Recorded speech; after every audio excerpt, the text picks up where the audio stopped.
Hey guys, welcome back. A couple years ago, I was teaching a cowboy portrait workshop in South Dakota, and one of the things we were going to do was photograph silhouettes of the cowboys at sunrise, either just slowly riding across the ridgeline or in some cases running their horses.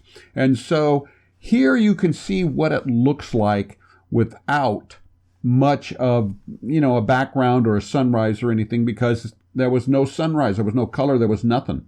And so what I ended up doing was creating this photograph here where I added a sun and a setting sun behind it, a little bit of color, and made the cowboy sharp and striking. So here is just a selection of the images that I captured, just a sample. And you can see I got the guy running. If you look at each of these different ones, the legs are always in a different position. And that's a challenge for photographers. Now this one right here is a nice little gallop. This one here with that leg sticking out straight, not quite as exciting.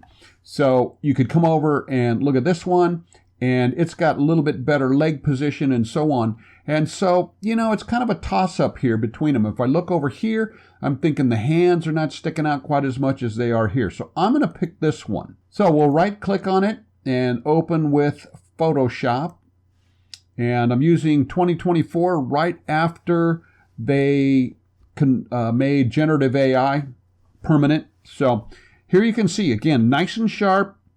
And I am at a 300 millimeter lens, ISO 640, 1/4000th of a second at f4. I want to make sure it's nice and tack sharp. So again, you can see everything against the sky really, really nicely. Now, when I set my metering up, and I would not do aperture prior to here, I would do manual only, at least for a little bit, and then double check it. So I set the meter kind of like this. If this is the center weighted part of my metering, this is how I would do it. Some of the shadow, some of the sky, so that I don't end up getting a really dark sky and pitch black down here. I can make this pitch black, and I'm going to. I want the shadows considered as part of the camera's recommendation for exposure. So you can see detail in here, and this is not white. So this is perfect. So there's not a lot for me to do here other than since I want a silhouette, I'm going to go ahead and go in and take the shadows down in an effort to, really make it pretty dark. You can see what's going on here. It doesn't take really a whole lot to get that pretty dark. Now I'm going to hold down the Alt option on the Mac, click on this just to see where I'm losing the detail, and I'm really pretty close to where I want to be. So that to me is a pretty good silhouette. Now let's go up to the whites or the sky, and holding down the Alt option again to see where I need to go to create a nice silhouette. Now, that's not bad, but that's not really what I want. I think it's a little bit too much. There was a little bit of coloring going on in here that may not disappear when I add the sky behind it. So I'm going to come back down on the whites, try the highlights instead. See if we can get, it's a little bit brighter, but I don't have, I'm going to call it color pollution. I don't know what the technical name is. Coming back in and then brightening up the whites here a little bit for a brighter sky. The reason that I'm doing this, again, just to get it nice and bright, create good clean edges without losing any detail in all these fine edges. But at the same time, I'm going to use sky replacement, which is really remarkable at not losing some of those fine details unless I lost them in the Adobe Camera Raw setup here in the first place. So I'm going to go ahead and open that up in Photoshop. And let's see, we'll get it right in there. Okay, fill that frame. Now, the next thing is you're going to come back over here. Here is my collection of sunsets and skies and stuff like that. I keep everything. I shoot a lot of stuff, and I buy a lot of stuff too for this type of image. So I think I'm going to come in and maybe this sky right here. So let's open that up. That's going to position nicely in the frame with the cowboy. So again, I don't feel at this point I really need to do anything, but I'm making notes. 7154A is going to be my sky behind the cowboy. So what I'm going to do now is I'm coming back over here. I always like to duplicate my layer. I know a lot of photographers make that recommendation, and I like to do that as well. So I've got a second background. Do I want to make it a little bit wider? Well, let's go in and add a curves adjustment layer. And we are going to clip it to the image below by clicking right here on the clipping mask part of it. And then I'm going to see what happens when I come across to brighten up the sky a little bit. Again, I don't really want to lose any detail with all the reins and the horsehair on the tail and that sort of thing. So I'm getting a little too far. So I'm going to kind of come into about right there and just see if I can make this work. All right, so the next thing is what to do about sky replacement. I'm going to go ahead and come in here and I'm going to do a stamp. So that's Control, Command, or Alt, Option, Shift key, and the letter E. Now I've stamped it all. So I could turn all this off and it'd all still be there under this. Then I'm going to come up to Edit, Sky Replacement. And we're going to go in and see if we can find, I bet I got to do an import on my sky here. So let me look, sunsets. And it doesn't look like I have that sunset anymore. So I'm going to go look for it right now in pictures.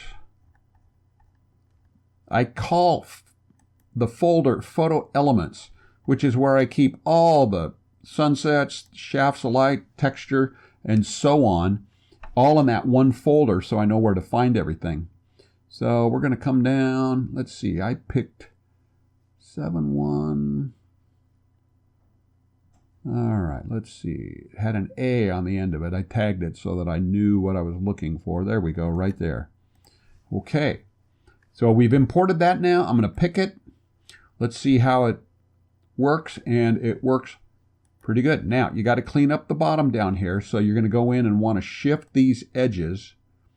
And I go extreme just to see how it works. Okay, that is probably more realistic over here on this side, but let's back off a little bit. I don't want any halo. I think those look terrible. Reminds me of Poor Burning and Dodging from way back. So keep coming with this. All right, and then we'll try this edge again just to see if there's anything that changes. Now, sky adjustment, brightness. Let's see what it looks like a little bit brighter. No, a little more saturated. That's too much. Again, I think I'm going to just go down a little bit on it and then play with it with a curves adjustment layer after I add this. Scale is going to make it bigger or smaller. And I don't think I needed to do anything there. So we'll go back. I think it was 100. So we'll go down. There we go. I think 100 is normal. Looks like I got a little halo over here still. So let's go a little further on that. Okay, now, looking pretty good. Foreground adjustments, let's just take a look. Foreground lighting, it's at 70, 71. I bet this makes no difference because we're doing a silhouette. So we'll leave it at the default setting. Edge lighting, 70, 70. All right, we'll just leave it at 70. Color adjustment. I don't think I need anything changed on the color either. So we'll go ahead and do that. And there is our sky replacement group. Now, let's look here. Okay, there is the sun. I think I should leave that there. So we're going to go ahead and go up. I'm going to do a curves adjustment layer. And once again, I'm going to clip it to the sky replacement layer. And then just come in and tweak. Let's go down a little bit, go up a little bit, just see if any well, see, that's pretty rich. All right, I kind of like that. Let's see what that looks like, turning that on and off. Kind of got rid of the hazy look to it. I might like that a little bit better. Let's go down a little more in the shadow, up a little more on the highlight. Not bad. But one of the things I don't want to do is get so dark on the sky that the cowboy merges with the darkness. That would be bad. Kind of like that. Love the sunset, but too much on the cowboy. And I might back off on the... Can't make really the sun too much brighter anyway. maybe right about in there. Okay, I see detail on the cowboy, which is okay.